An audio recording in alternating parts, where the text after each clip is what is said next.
Hello guys, what's up? Welcome to the new tutorial from the SketchUp Arc Studio. In this tutorial, I'm going to talk about how you can create realistic exterior renders in the Enscape, very simple and easy. So I'm going to start my job with filling this environment with the objects and trees. For this reason, I'm going to click on the asset library in here, and I want to use new update in the Enscape 3.5 that called single asset placement and multi-asset placement. First of all, I'm going to start my job with the single asset placement, and I want to change the categories to the vegetation and change the tags from the all individual things in here to the flowers or stones. I prefer to use stones because we have some dry environment in here, and now I'm going to click on this stone in here to add it to my environment. Actually, it takes a little bit time, but you can add these type of things very fast and easy in your environment. And I want to make my environment full of these type of things in this place and fill this out like that, very simple and easy. Actually, it takes a little bit time, and after that you can see what's the result in this place. So I'm gonna click on these objects in here to make my screen full of these things in this place. I can rotate some of them, very simple and easy like that, to make some type of uniform and unrepeatable things in my screen.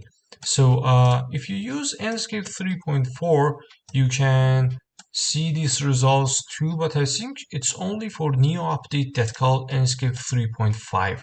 So I'm gonna rotate all of these things in here like that and click on the apply changes.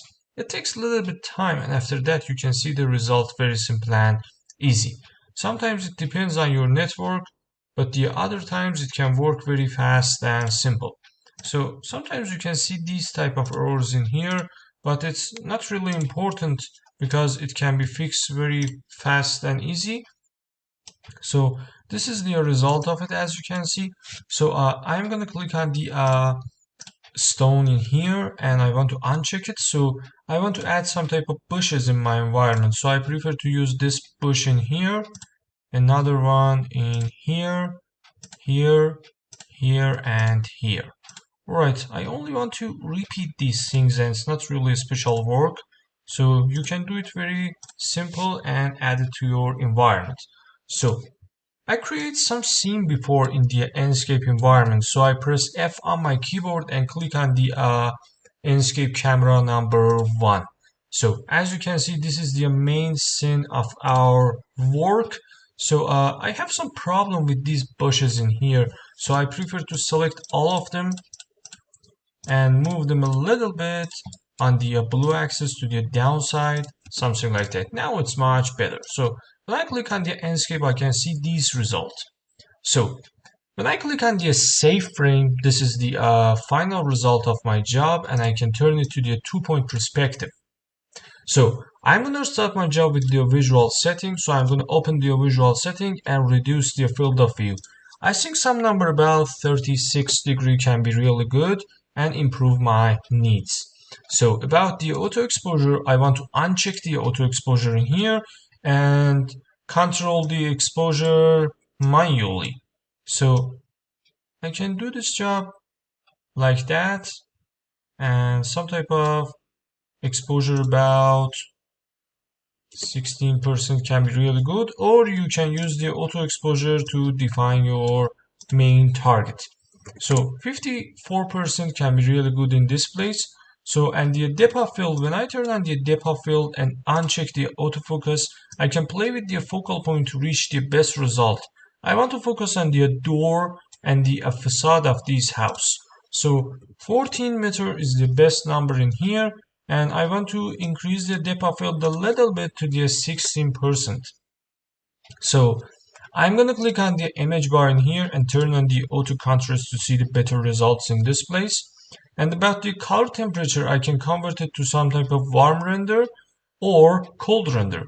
I prefer to use default number about 6600 Kelvin, and the saturation can be increased a little bit, about 102%. So lens flare is not important, so I convert it to the 0, volume is 0, and vignette is about 10, and chromatic abbreviation is 0.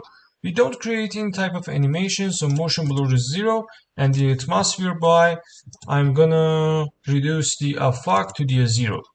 Alright, sun brightness. When I decrease the sun brightness, this is the result that we have in here, but it's not realistic totally. So we need sun a little bit with some number about 84%. Shadow sharpness helps you to create some sharp shadows. Look at these place in here. This place. When I increase the shadow sharpness, this is the result of it. And when I decrease it, as you can see, this is the final result of it. So we have some dry environment. Actually, we need some sharp shadows. So some number about 92% can be really good.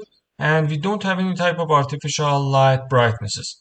Ambient brightness related to the interior rendering, but I can increase it a little bit, about 56%. About the skybox, I'm going to press F on my keyboard and click on the Enscape camera number 1. And now I'm going to change the sky option. So I prefer to click on the visual setting in here, click on the skybox, change it to the white ground or the desert mode. And now I can reduce the density of the clouds. First of all, I start my job with the cirrus amount. So I take the cirrus amount to the 0, and when I change it to the 100, you can see the result of it in here. So 0 is good, 0 for the contrails.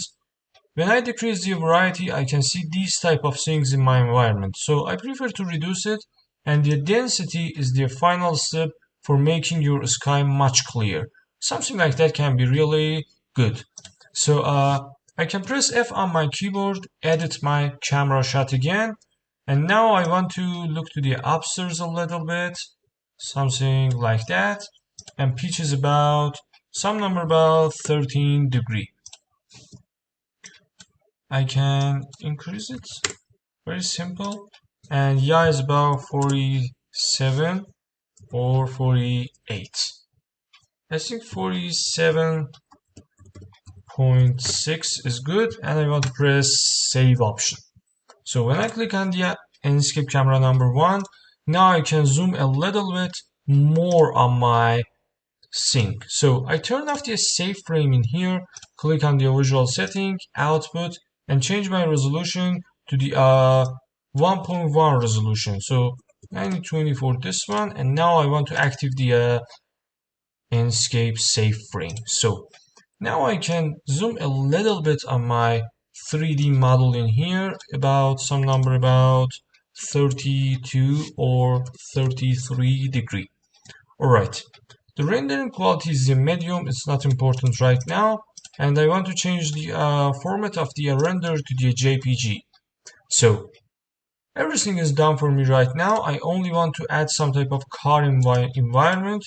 For this reason, I'm going to click on the asset library in this place, and I'm going to click on the single asset, change it to the vehicle mode, and I need some type of truck for this place or some type of SUV. So I prefer to use some good cars for this place. For example, Tesla truck. No, I don't like it. In this place, I can use the Ram or the old Volks. So I prefer to use this car in here, and I think it can be really interesting. So I'm going to click on it and rotate it about 90 degree, and I can rescale it a little bit, about 88%. So I can move in my environment, click on the gizmo option, and move it to the center point of this parking lot. So when I click on the apply changes, I can see the result very simple and easy. So I want to change this color of the car, but I don't know how. So very simple, I'm going to click on it, selection box, and click on these place. As you can see, we have two type of cars like this. First one related to the these model, and I can change it like that. And second one related to the normal color, and I can change it to this one. So I prefer to change the color to the, for example, dim gray. And now I can click on the apply changes. So when I press F, Enscape camera number 1, this is the result that we have in here. But this place is a little bit too empty for our render. How we can fix it? Very simple. I'm gonna use some type of personage for this place. For this reason, I'm gonna click on the asset library, single asset, click on the people, and for example, click on the walking, and I can select one of these walking assets for my environment in here. But actually the weather is too hot and all of them completely close very tightly. So I can clear this filter right now and change my asset a little bit. Something like that, for example. I can add this object in this place, and now I can select it and rotate it along the camera shot, and click on the apply changes in here. I can move it a little bit from this edge because I think she will fall if he comes in this place. So I'm going to click on the visual setting, reduce the depth of field about 8%. Now it's much better. And I can click on the atmosphere and reduce the sun brightness to the 64%. About the main bar, I can reduce the exposure to the 50, and this is the final result that we have in here.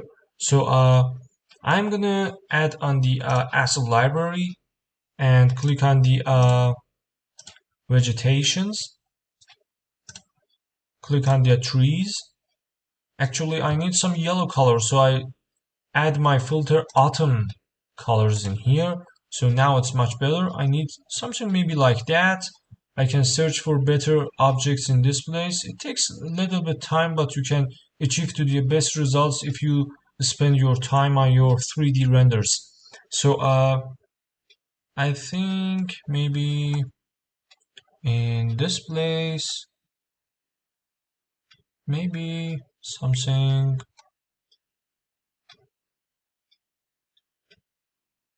I think something like that can be really good. Oh no, it's really too big for this place. Something like this. And click on the apply changes. So it takes a little bit time, and after that you can see Enscape will respond you about the online assets you add on your environment, something like that. So I'm gonna click on these three in my SketchUp environment and move it a little bit to some place like that. So when I switch to the Enscape environment, I can see some results of it in here. So I prefer to change the placement of it.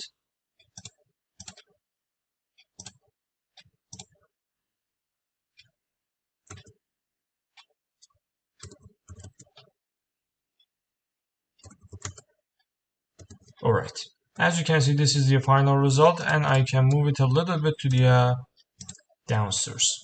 So I'm going to click on the asset library again, select this personage and move it a little bit in this place and rotate it and apply changes.